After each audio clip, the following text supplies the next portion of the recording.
Capsule combat pour les nuls. Aujourd'hui, on est à la lutte. On vous présente le double jambe et le sprawl. Quand on parle d'un shoot, quand on parle de se lancer dans les jambes, l'important, c'est la distance. Si je suis trop loin, si je veux me lancer dans les jambes, ça va être facile pour lui de se défendre, d'y aller avec un sprawl qu'on va expliquer tantôt, ou vraiment, je dois se défendre facilement avec un crossface, peu importe. Mon taux de réussite va être vraiment très, très bas. Donc, ce que je veux, c'est être à une distance de bras, une distance de frappe, une distance de bras, peu importe, pour être capable de le surprendre.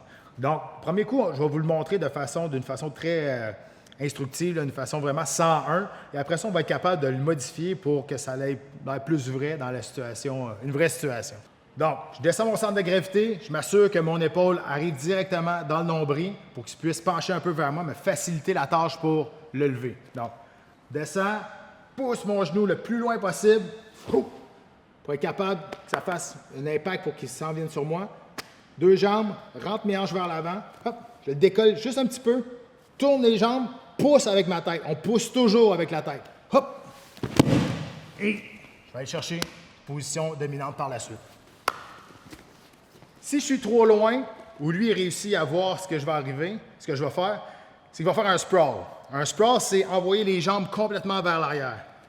Donc, explique ce qui va se passer. Donc, pat shoot, j'anticipe le mouvement.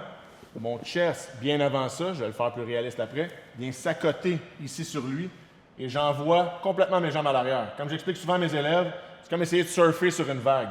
Donc, l'action de mettre mon poids ici et d'envoyer mes jambes vers l'arrière de cette manière.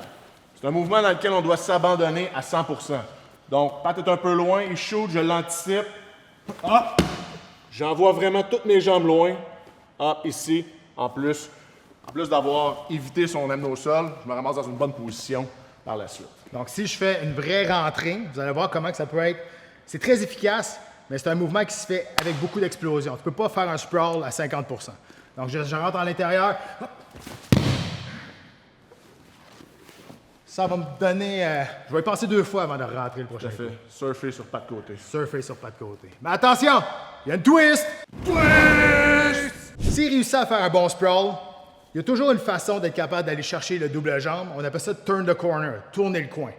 Donc, s'il fait un bon sprawl puis je me ramasse la tête complètement en dessous de mes hanches, ça va être difficile. Mais si j'ai réussi à gripper quelque peu les jambes, si je réussis à garder ma tête en haut de mes hanches, ce que je vais faire, c'est que je vais sortir une jambe qui est du côté de ma tête.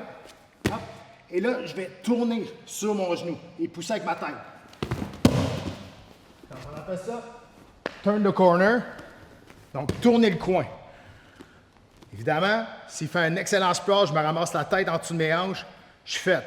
Mais si je réussis à garder ma tête au-dessus de mes hanches, il y a toujours une façon de s'en sortir. Hop, boum, sors ma jambe et pousse avec ma tête en faisant un pivot sur mon genou. Et je continue à aller chercher la position. Toujours quelque chose à faire. C'est la capsule combat pour les nuls, double jambe et le sprawl.